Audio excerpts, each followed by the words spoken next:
Depth depth depth এই depth শব্দটি আমরা অনেক জায়গায় শুনে থাকি।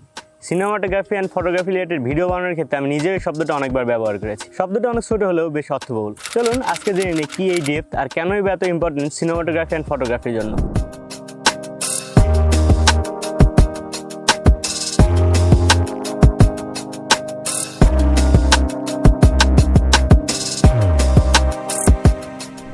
ভিডিও দুটির পার্থক্য খেয়াল করতে পারলেন? হয়তো খেয়াল করেছেন, প্রথম ভিডিওতে সাবজেক্টটি মেইন ফোকাসে রয়েছে, যার কারণে ব্যাকগ্রাউন্ড ব্লার পাচ্ছেন।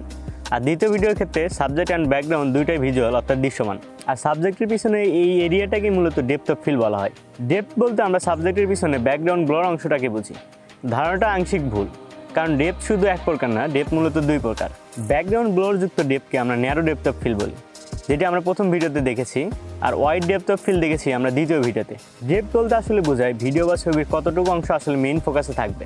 ন্যারো ডেপথে ফোকাস এরিয়া কম থাকায় অর্থাৎ মেইন সাবজেক্টের ওপর ফোকাস থাকায় ব্যাকগ্রাউন্ড ব্লার বেশি পাওয়া যায়। ওয়াইড ডেপথে সাবজেক্টের পাশাপাশি ব্যাকগ্রাউন্ডও ভিজুয়াল থাকে অর্থাৎ দৃশ্যমান থাকে। অর্থাৎ ওয়াইড এরিয়ায় ফোকাস থাকার কারণে ব্যাকগ্রাউন্ড ব্লারটা অনেক কম পাওয়া যায়। চলুন ন্যারো ডেপথ অ্যান্ড ওয়াইড ডেপথের বাস্তব উদাহরণ দুটি দেখে আসি।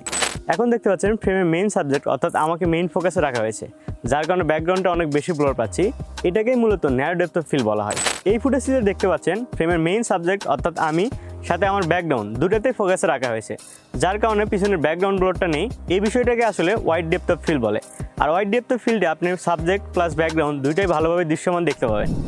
ডেপথ কি তা তো জানলাম, আর ডেপথের দুটি প্রকার ভেতর জানলাম। এখন কথা হচ্ছে কোন ডেপথ কখন ইউজ করব। যখন ক্লোজ আপ শট নেবেন অর্থাৎ ফ্রেমের সাবজেক্টকে হাইলাইট করতে চাচ্ছেন, অর্থাৎ আপনার ফ্রেমে সবচেয়ে বেশি ইম্পর্টেন্ট আপনার সাবজেক্ট, তখন narrow depth of field use করতে পারেন। ঠিক এমনিভাবে পোর্ট্রেট ফটোগ্রাফি করার সময় narrow depth of field use করা হয়, কারণ narrow depth of field use করলে পোর্ট্রেট ফটোগ্রাফির সাবজেক্টের পিছনে ব্যাকগ্রাউন্ডটা অনেক বেশি ব্লার পাওয়া যায়। আর যখন wide and extreme wide shot নেবেন তখন wide depth of field use করবেন। Wide depth of field use করে আপনি খুব ভালোভাবে আপনার সাবজেক্ট অ্যান্ড লোকেশনটাকে একসাথে উপস্থাপন করতে পারবেন। ঠিক এমনিভাবে ল্যান্ডস্কেপ ফটোগ্রাফির জন্য wide depth of field use করা হয়। ডেপথ কি, কীভাবে ডেপথকে কাজে লাগানো যায়, এই সব কিছু তো জানলাম। এখন অবশ্যই জানতে হবে কীভাবে ডেপথকে কন্ট্রোল করা যায়। তো চলুন প্র্যাকটিক্যালি বিষয়টি দেখে আসি। ডেপথ কন্ট্রোল করা যায় মেইনলি দুইটিভাবে। একটি হচ্ছে অ্যাপারচার কম বাড়া করে, আর দ্বিতীয়টি হচ্ছে ব্যাকগ্রাউন্ডের সাথে সাবজেক্টের দূরত্ব কম বাড়া করে। তো চলুন আমরা দুটি বিষয় দেখে নিই। প্রথমেই দেখব অ্যাপারচার কম বাড়া করে। তো এখন অ্যাপারচার রাখা হয়েছে 1.8, অর্থাৎ এফের ভ্যালু 1.8। অ্যাপারচার যত কম হবে ব্যাকগ্রাউন্ড ব্লার তত বেশি পাওয়া যাবে। এখন দেখুন 1.8-এ শ্যুট করার কারণে আমার ব্যাকগ্রাউন্ডটা যথেষ্ট পরিমাণ ব্লার পাওয়া যাচ্ছে। Narrow depth and wide depth দুটি আপনি অ্যাপারচার কম বাড়া করে কন্ট্রোল করতে পারবেন। তো চলুন এবার আমরা অ্যাপারচার ভ্যালুটা বাড়িয়ে দেখি। এখন আমাদের ক্যামেরার অ্যাপারচার ভ্যালু 11 অর্থাৎ এফের ভ্যালু 11, যার কারণে আপনি দেখতে পাচ্ছেন মেইন সাবজেক্ট অর্থাৎ আমি সহ ব্যাকগ্রাউন্ডটাও একদম ক্লিয়ারলি দেখা যাচ্ছে। এখান থেকে আশা করি ধারণা পেয়ে যাচ্ছেন যে অ্যাপারচার ভ্যালু কম রাখলে ন্যারো ডেপথ অফ ফিল্ড বেশি পাবেন, আর অ্যাপারচার ভ্যালু যখন বেড়ে যাবে তখন ওয়াইড ডেপথ অফ ফিল্ডটা বেশি পাবেন। এভাবে অ্যাপারচার ভ্যালু কম বাড়া করে আপনি ন্যারো ডেপথ অ্যান্ড ওয়াইড ডেপথটা কন্ট্রোল করতে পারবেন। তো এবার চলুন নাম্বার 2 অর্থাৎ সাবজেক্টের সাথে ব্যাকগ্রাউন্ডের দূরত্ব কম বাড়া করে কীভাবে ডেপথ কন্ট্রোল করা যায় সেটি দেখে আসি। এখন যে ফুটেজটি দেখতে পাচ্ছেন সেখানে মেইন সাবজেক্ট হিসেবে রয়েছে আমি, আর ব্যাকগ্রাউন্ডে যে গাছগুলো এগুলোকে আমি ব্যাকগ্রাউন্ড হিসেবে ধরেছি আমার। তো এখন যদি আমি এই প্রথম গাছটাকে আমার ব্যাকগ্রাউন্ড হিসেবে ধরি, তাহলে দেখতে পাচ্ছেন যে এই গাছ থেকে আমার দূরত্বটা কম হওয়ার কারণে, অর্থাৎ ব্যাকগ্রাউন্ড থেকে সাবজেক্টের দূরত্ব কম হওয়ার কারণে গাছটি খুব বেশি ব্লার হয়নি, অর্থাৎ ব্যাকগ্রাউন্ড ব্লারটা কম পাচ্ছি।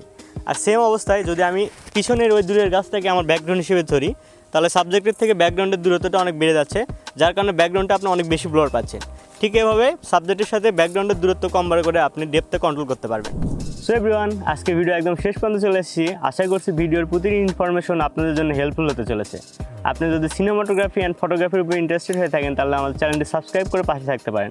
And B with us for jump into cinematic and photogenic world.